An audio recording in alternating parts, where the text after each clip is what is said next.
decodificar, compreender, interpretar, reter e aplicar. Aqui, bem-vindo ao canal Mental Impulse. Para apoiar o canal, não esqueça de inscrever-se, curtir, comentar e compartilhar. Demonstre sua gratidão às pessoas que colaboram para seu desenvolvimento. Aviso: este vídeo contém ativadores sonoros e visuais que auxiliam a compreensão, foco e mentalização das informações. Lei 23. Concentre as suas forças. Julgamento. Preserve suas forças e sua energia concentrando-as no seu ponto mais forte. Ganhasse mais descobrindo uma mina rica e cavando fundo, do que pulando de uma mina rasa para outra. A profundidade derrota a superficialidade sempre. Ao procurar fontes de poder para promovê-lo, descubra um patrono-chave, a vaca cheia de leite que o alimentará durante muito tempo. A lei transgredida. Na China do início do século 6 a.C., o reinado de Wu entrou em guerra com as províncias vizinhas do Reino Médio ao norte. Wu era uma potência em crescimento, mas faltava-lhe a história e a civilização do Reino Médio, durante séculos centro da cultura chinesa. Ao derrotar o Reino Médio, o rei de Wu elevaria instantaneamente o seu status. O ganso e o cavalo. Um ganso que estava arrancando capim num campo se sentiu ofendido com a presença de um cavalo que se alimentava perto dele, e, num tom sibilante, falou: "Sou certamente um animal mais nobre e perfeito do que você, pois todo o âmbito e extensão das suas faculdades se limitam a um elemento. Eu posso pisar no solo, como você, além disso, tenho asas com as quais posso me alçar aos ares, e quando me apraz, posso nadar em tanques e lagos e me refrescar nas águas frias. Tenho diferentes poderes como um pássaro, um peixe e um quadrúpede." O cavalo, resfolegando com desdém, retrucou: "É verdade que você habita 3 elementos, mas não faz bela figura em nenhum deles. Você voa, de fato, mas o seu voo é tão pesado e deselegante, que você não pode se considerar no mesmo nível da cotovia e da andorinha. Você pode nadar na superfície das águas, mas não pode viver nelas como os peixes. Você não pode encontrar comida naquele elemento, nem deslizar suavemente no fundo. E quando você caminha, ou melhor, bamboleia no chão, com seus pés largos, seu pescoço comprido e esticado, assobiando para quem passa, você provoca risos. Eu confesso que fui feito para andar só no chão. Como sou gracioso!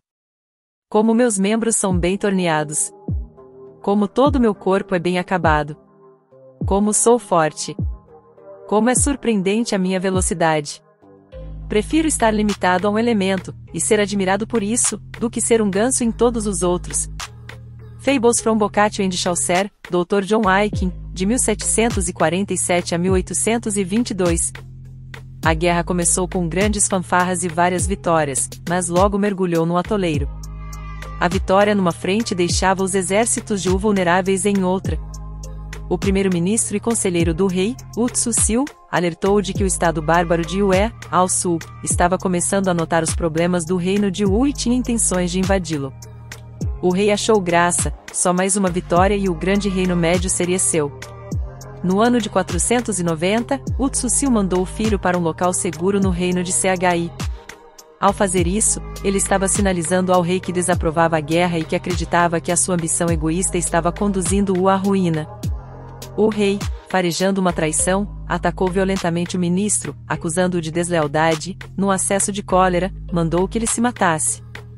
Wu Tsu-sil obedeceu, mas, antes de enterrar a faca no peito, gritou: "Arranque meus olhos e os dependure no portão de Wu, para que eu possa ver a entrada triunfante de Yue."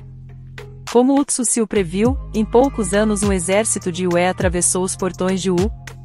Quando os bárbaros rodearam o palácio, o rei se lembrou das últimas palavras do seu ministro, e sentiu o olhar descarnado assistindo à sua desgraça. Incapaz de suportar a própria vergonha, o rei se matou, cobrindo o rosto para não ver o olhar de reprovação do seu ministro no outro mundo. Interpretação. A história de Wu é um paradigma de todos os impérios que encontraram a ruína querendo dar um passo maior que as pernas. Inebriados pelo sucesso e doentes de tanta ambição, esses impérios se expandem em proporções grotescas e encontram a ruína total. Foi o que aconteceu com a antiga Atenas, que desejou ardentemente a distante ilha da Sicília e acabou perdendo seu império. Os romanos ampliaram as suas fronteiras ocupando vastos territórios, com isso tornaram-se mais vulneráveis e aumentaram as chances de invasão de outra tribo bárbara. A expansão inútil levou seu império ao esquecimento. Para os chineses, o destino do reino de Wu serve de lição elementar sobre o que acontece quando você dispersa suas forças em várias frentes, perdendo de vista os perigos distantes em prol do ganho presente. Se não estiver correndo perigo, diz Sun Tzu, não lute. É quase uma lei física: o que cresce desmesuradamente vai entrar em colapso. A mente não deve vagar de um objetivo a outro, ou deixar que o sucesso a distraia de seu senso de propósito e limite. O que se concentra, o que é coerente e está conectado a seu passado tem poder. O que se dissipa, divide e distende apodrece e vem ao chão. Quanto mais ele cresce, mais se esborracha. A lei observada. A família de banqueiros Rothschild começou humilde num gueto judeu de Frankfurt, na Alemanha. As rígidas leis da cidade impediam que os judeus se misturassem com quem não fosse do gueto, mas os judeus tinham transformado isso numa virtude, tornaram-se autoconfiantes e faziam questão de preservar sua cultura a qualquer custo. Meyer Anschel, o primeiro dos Rothschild a ficar rico emprestando dinheiro, no fim do século XVIII, compreendeu muito bem o poder que advém deste tipo de concentração e coesão. Primeiro, Meyer Anschel se aliou a uma família, os poderosos príncipes de Turundtaxis. Em vez de espalhar seus serviços, ele se transformou no principal banqueiro desses príncipes. Segundo, ele não confiava nenhum dos seus negócios a pessoas de fora, usando apenas seus filhos e parentes próximos. Quanto mais unida e entrelaçada a família, mais poderosa ela seria.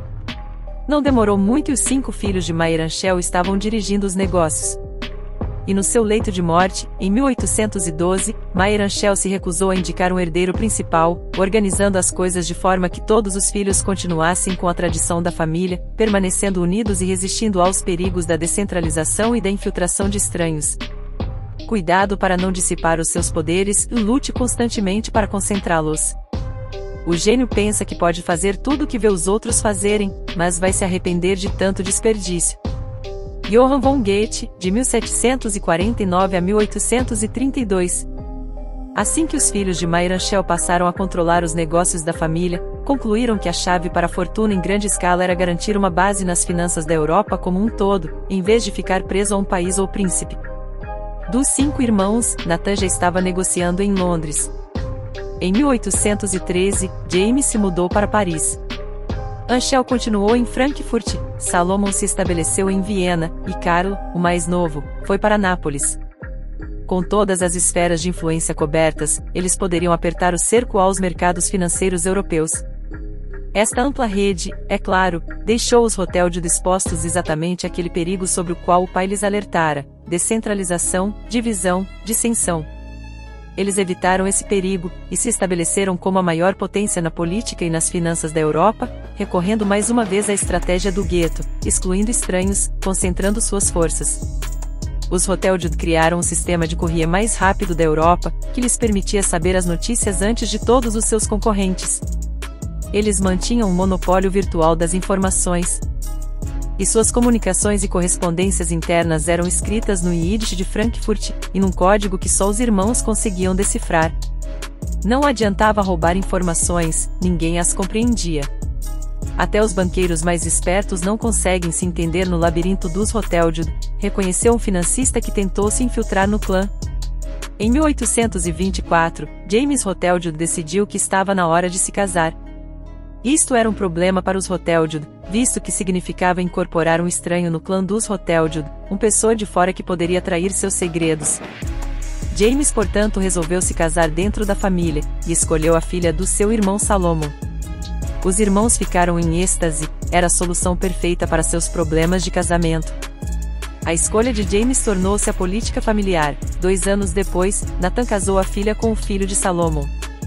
Nos anos seguintes, os 5 irmãos arranjaram 18 casamentos entre seus filhos, 16 foram contraídos entre primos em primeiro grau. Somos como o mecanismo de um relógio, todas as partes são essenciais, disse o irmão Salomon. Como no relógio, cada peça dos negócios girava com as outras, e o funcionamento interno era invisível para o mundo, que só via o movimento dos ponteiros. Enquanto outras famílias ricas e poderosas sofreram reveses irrecuperáveis durante a tumultuada primeira metade do século XIX, os coesos Rothschild não só conseguiram preservar como expandiram a sua fortuna sem precedentes. Interpretação. Os Rothschild nasceram numa época estranha.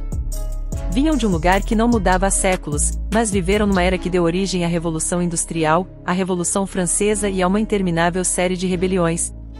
Os Hotteldjud conservaram vivo o passado, resistiram aos modelos de dispersão da sua era e por isso são o símbolo da lei de concentração. Ninguém melhor para representar isso do que James Hotteldjud, o filho que se estabeleceu em Paris. Ao longo da sua vida, James assistiu à derrota de Napoleão, à restauração da monarquia Bourbon, à monarquia burguesa de Orleans, ao retorno a uma república e finalmente à coroação de Napoleão III. Durante todo este tumulto, os estilos e as modas francesas mudavam num ritmo implacável. Sem parecer uma relíquia do passado, James guiava sua família como se o gueto continuasse vivo dentro deles. Ele manteve viva a coesão e a força interior do seu clã. Somente com essa âncora no passado a família foi capaz de prosperar em meio ao caos. A concentração foi a base do poder, da riqueza e da estabilidade dos Hotteldjud. A melhor estratégia é ser sempre muito forte e o primeiro, em geral, depois no momento decisivo. Não há lei de estratégia melhor e mais simples do que manter as próprias forças concentradas.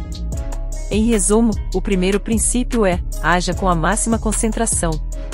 Da Guerra, Carl von Clausewitz, de 1780 a 1831. As chaves do poder. O mundo está passando por uma epidemia de divisões cada vez maiores, dentro de países, grupos políticos, famílias, até indivíduos. Estamos todos no estado de total distração e difusão, mal conseguimos colocar nossas cabeças numa direção e já estamos sendo puxados para centenas de outras. O nível de conflito no mundo moderno está mais alto do que nunca, e já nos acostumamos com isso. A solidão é uma forma de nos retirarmos para dentro de nós mesmos, para o passado, para formas mais concentradas de pensamento e ação. Como escreveu Schopenhauer, o intelecto é uma medida de profundidade, não uma medida de superficialidade. Napoleão conhecia o valor de concentrar suas forças no ponto fraco do inimigo, era o segredo do seu sucesso nos campos de batalha. Mas a sua força de vontade e a sua mente também estavam moldados segundo esta noção. O propósito único, a total concentração na meta, e o uso destas qualidades contra pessoas menos concentradas, pessoas distraídas, a flecha acertará sempre o alvo e conquistará o inimigo. Casanova atribuía o seu sucesso na vida à sua capacidade de se concentrar num único objetivo e forçar até ele ceder. Foi a sua capacidade de se entregar totalmente às mulheres que desejava que o tornava tão sedutor. Durante as semanas ou meses em que uma destas mulheres vivia na sua órbita, ele não pensava em mais ninguém. Quando esteve preso nas traiçoeiras passagens do Palácio dos Doges em Veneza, prisão de onde ninguém jamais escapara, ele só pensava na fuga como seu único objetivo, dia após dia. Uma mudança de cela, que significou meses e meses de escavações inúteis, não o desencorajou, ele persistiu e acabou fugindo. Sempre acreditei, escreveu ele mais tarde, que se um homem coloca na cabeça que vai fazer uma coisa, e se ele se ocupa exclusivamente disso, acaba conseguindo, por mais difícil que seja. Esse homem se tornará grão, vizir ou papa. Concentre-se numa única meta, uma única tarefa, e insista até conseguir. No mundo do poder, você está sempre precisando da ajuda dos outros, em geral daqueles que têm mais poder do que você. O tolo pula de um para o outro, acreditando que sobreviverá se espalhando. Mas um dos corolários da lei de concentração é que se economiza muita energia, e se obtém mais poder, fixando-se a uma única fonte adequada de poder. O cientista Nikola Tesla se arruinou acreditando que conservaria a sua independência se não tivesse de servir a um único senhor. Ele até rejeitou a oferta de J.P. Morgan, que lhe ofereceu um rico contrato. No final, a independência de Tesla significava que ele podia não depender de um único patrono, mas estava sempre tendo de adular uma dúzia deles. No final da vida, ele percebeu o seu erro. Todos os grandes pintores e escritores renascentistas se debateram com este problema, não mais do que o escritor seiscentista Pietro Aretino. Ao longo de toda a sua vida, Aretino passou pela indignidade de ter que agradar a este ou aquele príncipe. Ele acabou dando um basta e foi cortejar Carlos V, prometendo ao imperador os serviços da sua poderosa pena. Finalmente ele descobriu a liberdade de servir a uma única fonte de poder. Michelangelo descobriu esta liberdade com o Papa Júlio II, Galileu com os Médici. No final, o patrono único aprecia a sua lealdade e passa a depender dos seus serviços, e com o tempo, o senhor serve ao escravo. Finalmente, o poder está sempre concentrado. Em qualquer organização é inevitável que um pequeno grupo controle tudo. E quase sempre não são aqueles com títulos. No jogo do poder, apenas o tolo golpeia aqui e ali sem fixar a sua meta. É preciso descobrir quem controla as operações, quem realmente dirige a cena por trás dos bastidores. Como Richelieu descobriu no início da sua ascensão ao topo do cenário político francês, no início do século XVII, não era o rei Luís XIII que decidia as coisas, era a mãe dele. Portanto, ele se ligou a ela, e passou por cima de todos os níveis dos cortesãos, direto para o topo. Basta encontrar petróleo uma vez, sua riqueza e poder estão garantidos para o resto da vida. Imagem: a flecha. Não se pode acertar dois alvos com uma só flecha. Se a mente divaga, você não acerta o coração do inimigo. Mente e flecha têm de ser uma só. Apenas com muita concentração mental e física a sua flecha acertará o alvo, bem no coração. Autoridade: preze a profundidade mais do que a superficialidade. A perfeição está na qualidade, não na quantidade. O superficial não sai da mediocridade, e a desgraça dos homens com interesses amplos e generalizados é que enquanto desejam comandar tudo acabam não comandando nada. A profundidade da fama, e equivale ao heroísmo em questões sublimes. Balthazar Gracian, de 1601 a 1658. O inverso. A concentração pode ser perigosa, e há momentos em que a dispersão é a tática adequada. Lutando contra os nacionalistas pelo controle da China, Mao Tse-tung e os comunistas fizeram uma guerra de retração em várias frentes, usando como suas principais armas a sabotagem e as emboscadas. A dispersão costuma ser adequada para o lado mais fraco, e ela é, de fato, o princípio crucial das guerrilhas. Ao lutar contra um exército superior, concentrando suas forças você só se torna um alvo mais fácil, melhor se dispersar no cenário e frustrar seu inimigo com a intangibilidade da sua presença. Ligar-se a uma única fonte de poder tem um grande perigo: se a pessoa morre, vai embora ou cai em desgraça, você sofre. Foi o que aconteceu com César Borgia, cujo poder vinha do pai, o Papa Alexandre VI. O Papa é que deu a César exércitos e guerras para travar em seu nome. Quando ele morreu de repente, talvez envenenado, César também estava morto. Tinha feito inimigos demais ao longo dos anos e agora não tinha mais a proteção do pai. Nos casos em que você possa precisar de proteção, portanto, quase sempre é melhor se ligar a várias fontes de poder. Isso é bastante prudente em épocas de grandes tumultos e mudanças violentas, ou quando seus inimigos são numerosos. Quanto mais patronos e senhores você tiver, menor o risco que você corre se um deles perder o poder. Essa dispersão até permitirá que você jogue um contra o outro. Mesmo que você se concentre numa única fonte de poder, continua tendo de ter cautela, e se preparar para o dia em que o seu senhor, o patrono, não estiver mais aqui para protegê-lo. Finalmente, exagerar num propósito único pode fazer de você um chato insuportável, especialmente nas artes. O pintor renascentista Paolo Uccello era tão obcecado com a perspectiva que suas pinturas chegam a parecer monótonas e falsas, enquanto Leonardo da Vinci se interessava por tudo: arquitetura, pintura, guerra, escultura, mecânica. A descentralização foi a fonte do seu poder. Mas gênios assim são raros. Quanto ao restante de nós, é melhor pender para o lado da profundidade. Essa é apenas uma lei, das 48 leis do poder. Para ver as outras 47, acesse nossa playlist, As 48 Leis do Poder, Robert Greene, para sua evolução mental. Para apoiar o canal não esqueça de inscrever-se, curtir, comentar e compartilhar. Demonstre sua gratidão às pessoas que colaboram para seu desenvolvimento.